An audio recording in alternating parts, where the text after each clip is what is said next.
여러분 안녕하십니까? CJB 아침 뉴스입니다. 청주시가 소유권을 넘겨받지 않은 도로를 찾기 위해 전담팀을 꾸렸습니다.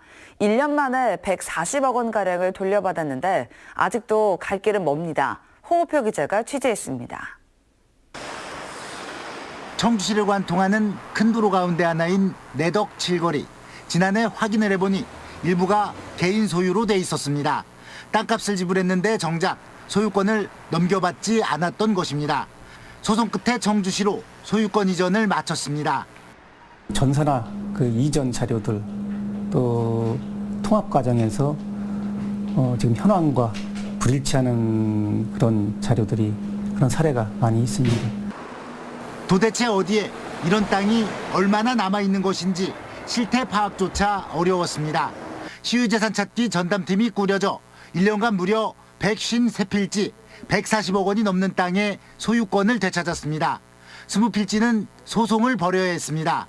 현재까지 승소율은 100%인데 결국 어쩔 수 없이 예산을 들여야 하는 곳이 있습니다. 청주시가 유일하게 땅값을 물어줘야 하는 우암산 순환도로입니다. 지난 74년 도로를 내면서 토지를 수용한 근거가 없기 때문입니다. 대성학원, 지금의 청석학원 등이 이미 땅값을 달라는 요구를 해왔습니다. 모두 30억 원이 넘는 금액입니다. 주민들도 그 도로가 필요하다라는 인지하에 이제 그 기부 체납 형식, 토지 사용 승낙을 받아서 이제 도로를 개설하고자 했었는데 그 당시에 이제 그런 취지를 부인하는 사람들한테는 일부 또 보상을 줬어요. 청주시는 도로재산과 별도로 일반 재산에 대해서도 전담팀을 꾸려 반환 절차를 밟을 예정입니다. CJB 뉴스 홍우표입니다. 충북과 경기, 강원 지역 12개 시군이 동서고속도로의 예비타당성 조사 면제를 건의하는 국민청원에 나서기로 했습니다. 제천시 등에 따르면 이들 12개 시군 시장 군수들은 오는 17일 서울 프레스센터에서 만나 제천과 삼척 간 127km 미착공 구간의 예타 면제나 완화를 건의하는 국민청원에 나서는 방안을 논의하기로 했습니다. 앞서 12개 시군은 정부에 공동 건의문을 전달했고 충북과 강원도 최근 동서고속도로 잔여 구간의 예타 면제를 신청했습니다. 충북도 의회가 의정비 인상에 대한 의견서를 제출하지 않기로 했습니다. 충청북도에 따르면 오늘까지 인상률 등에 대한 입장을 밝혀달라는 의정비 심의위원회의 요청에 대해 도의회가 관련 입장을 내지 않기로 했습니다. 도의회가 심의위원회의 결정을 수용하기로 한 가운데 의정비 심의위원회가 시민단체 등의 반대 여론 속에 어떤 결정을 내릴지 관심이 모아지고 있습니다. 훈민정음 탄생 과정에 속리산 법주사의 고승인 신미대사가 숨은 주역이었다는 설이 전해 내려오고 있는데요. 보훈군이 속리산을 찾는 관광객들에게 이런 사실을 알리기 위한 공원을 조성해 관심을 모으고 있습니다. 김기수 기자가 취재했습니다. 세계 언어 가운데 최고의 평가를 받으며 유네스코 세계기록유산에 등재된 훈민정음. 1443년 세종대왕이 한글을 창제할 당시 속리산 법주사의 고승인 신미대사가 창제에 기여했다는 주장이 주목을 받고 있습니다. 훈민정음으로 쓰여진 최초의 불경 석보상절의 편집은 물론 불교경전 언해본 발간 등 세종대왕의 한글 창제를 돕고 대중화에 기여했다는 겁니다. 외국에 능하셨던 분이었기 때문에 한글 창제를 하는 과정에서 그런 나라의 어떤 장점이라든가 특징이라든가 그런 부분에서 많은 조언을 해주셨던 것으로 판단을 하고 있습니다. 보훈군이 한글 창제에 기여한 신미대사를 알리기 위해 훈민정음 신미공원을 속리산에 조성했습니다. 신미대사의 생애와 한글 창제 참여 과정을 상세하게 소개하고 당시 세종과 세조와의 연결고리를 표현하는 동상도 세워졌습니다. 훈민정음 창제의 배경과 신미대사의 일대기를 재조명하면서 역사 체험, 학습의 장으로 좀 마련을 하고 속리산 관광 활성화를 도모하는데 세조의 어가행렬과 정의품송의 시대별 모습도 전시해 속리산 관광의 새로운 장소로 주목받고 있습니다. CJB 뉴스 김기수입니다. 지난해 12월 21일 제천 스포츠센터 화재 참사 희생자의 넋을 위로하기 위한 추모비가 건립됐습니다. 1.2m 높이의 추모비에는 참사를 잊지 않겠다는 의미의 리본과 희생자 29명의 이름이 새겨졌습니다. 내년 3월 13일 치러지는 2회 전국 동시조합장 선거가 100일 앞으로 다가온 가운데 충북에서는 농협과 축협 65곳 중 62개 조합과 산림조합 10곳 등 72곳에서 조합장 선거가 실시됩니다. 합병으로 지난해 선거를 치른 옥천 대청농협과 보은옥천 영동축협, 올해 7월 합병돼 임기가 연장된 충주농협은 선거가 없으며 내년 2월 26일과 27일 후보자 등록을 거쳐 조합원 13만여 명이 투표권을 행사하게 됩니다.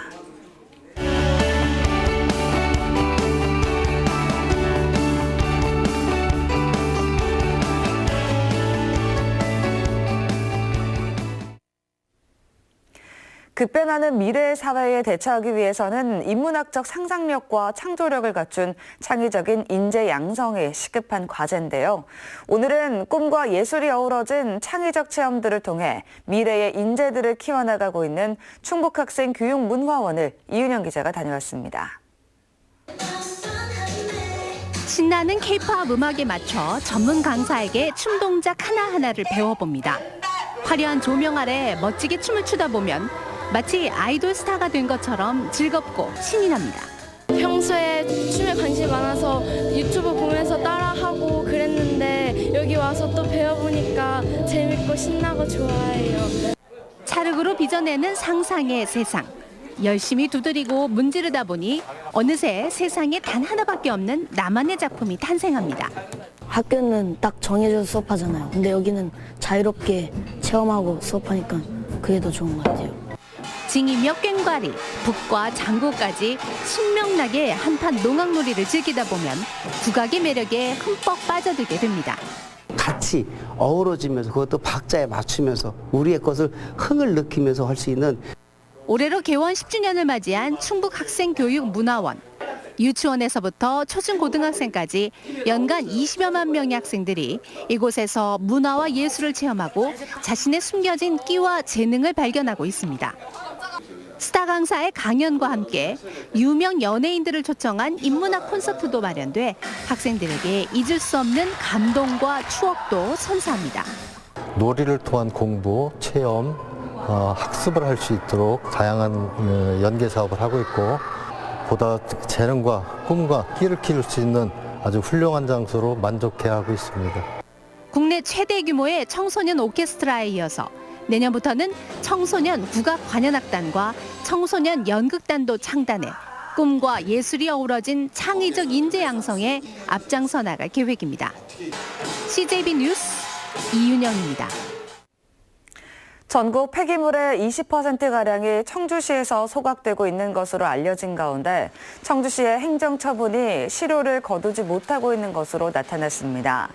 청주시에 따르면 최근 2년간 고용연료 품질 기준 부적합과 악취 배출 허용 초과, 준수사항 미이행 등으로 적발된 폐기물 처리 업체는 59곳으로 5곳은 3차례, 3곳은 4차례나 반복해 행정처분을 받은 것으로 나타났습니다. 앞서 박미자 청주시 의원은 시정 질문에서 위반 폐기물 업체에 대한 강력한 처벌을 촉구했습니다. 지난달 23일 음주운전 차량 뒷좌석에 탔다가 사고를 당한 뒤 7시간여 만에 발견된 22살 김모 씨의 가족이 경찰과 소방을 상대로 손해배상 청구 소송에 나설 것으로 알려졌습니다. 김 씨의 가족은 경찰과 소방이 사고 현장에 출동하고서도 중상자를 발견하지 못해 치료 시기를 놓친 딸이 재활도 기대할 수 없게 됐다며 두 기관의 책임을 묻는 소송을 준비하고 있다고 밝혔습니다.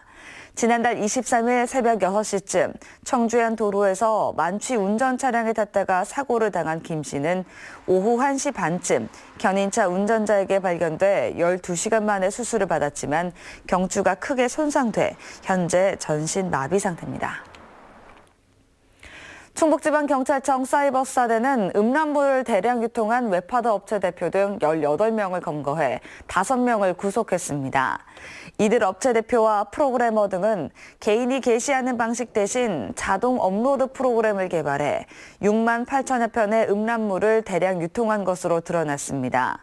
또 아동 청소년 음란물과 대학교 화장실 등에서 촬영한 영상물을 유통한 헤비 업로더 13명을 검거해 5명을 구속했습니다. 경찰은 웹하드 카르텔 근절을 위해 불법 수익금에 대한 환수 조치와 함께 음란물 유포 사범에 대한 지속적인 단속을 벌여나갈 방침입니다.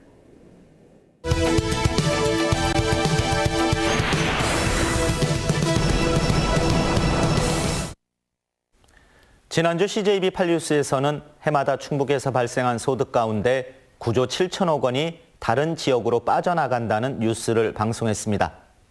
대부분 수도권으로 유출됐다고 합니다. 충남은 무려 25조 원, 경북과 울산도 10조 원을 훌쩍 넘은 것에 비하면 그나마 사정이 좀 나은 편으로도 보입니다. 그렇다고 해도 지역 내 총생산의 20%가량이 해마다 다른 지역으로 빠져나간다는 사실은 보통 심각한 일이 아닙니다.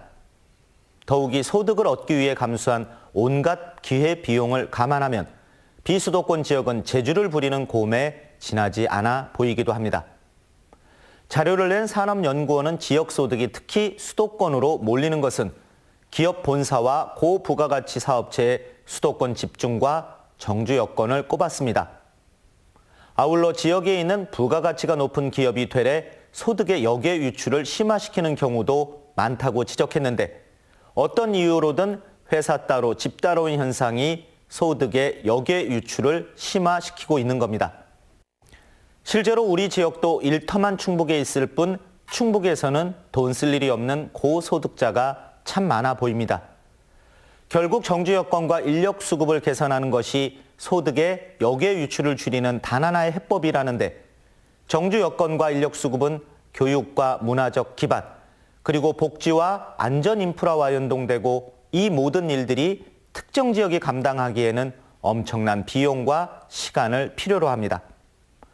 특정 지역의 소득이 다른 지역으로 빠져나가는 소득의 역외 유출이 적정 수준을 넘어서면 필연적으로 지역 간 소득의 불균형과 나아가 지역 간 삶의 질의 불평등을 초래합니다. 이는 헌법이 보장한 국민의 기본권을 위협하는 치명적인 해악입니다. 지역소득의 역외 유출은 돈의 문제가 아니라 지금 우리와 다음 세대의 행복 추구권을 마음에 두고 대책을 세워야 합니다. 그리고 국가가 직접 나서서 챙길 일입니다. 데스크 논평입니다. 다음은 오늘 도내에서 열리는 행사를 안내해드립니다. 청주에서는 비산업 부분 온실가스 감축 활성화를 위한 토론회가 오후 2시 충북 NGO센터에서 열리고 충북경제포럼 창립 20주년 기념행사가 오후 5시 S컨벤션센터에서 있습니다. 영동에서는 바르게 살기 회원 한마음 대회가 오전 10시 30분 여성회관에서 개최됩니다. 단양에서는 단양군 농어촌 민박 서비스 안전교육이 오후 2시 문화예술회관에서 있습니다. 끝으로 날씨입니다. 충북지방 현재 도내 대부분 지역에 제법 굵은 빗방울이 떨어지고 있습니다. 비는 내일까지 오락가락하면서 20mm 정도 내리겠고 강한 바람을 동반하겠습니다. 현재 청주 9도, 충주 제천 7도, 옥천 8도의 분포를 보이고 있습니다. 오늘 낮 최고 기온은 청주 15도, 충주 13도 등 11도에서 17도의 분포로 다소 포근하겠습니다. 모레부터는 다시 맑은 하늘을 되찾겠고 기온이 점차 떨어지면서 주말에 매서운 추위가 기승을 부리겠습니다. 이상으로 CJB 아침 뉴스를 마칩니다. 고맙습니다.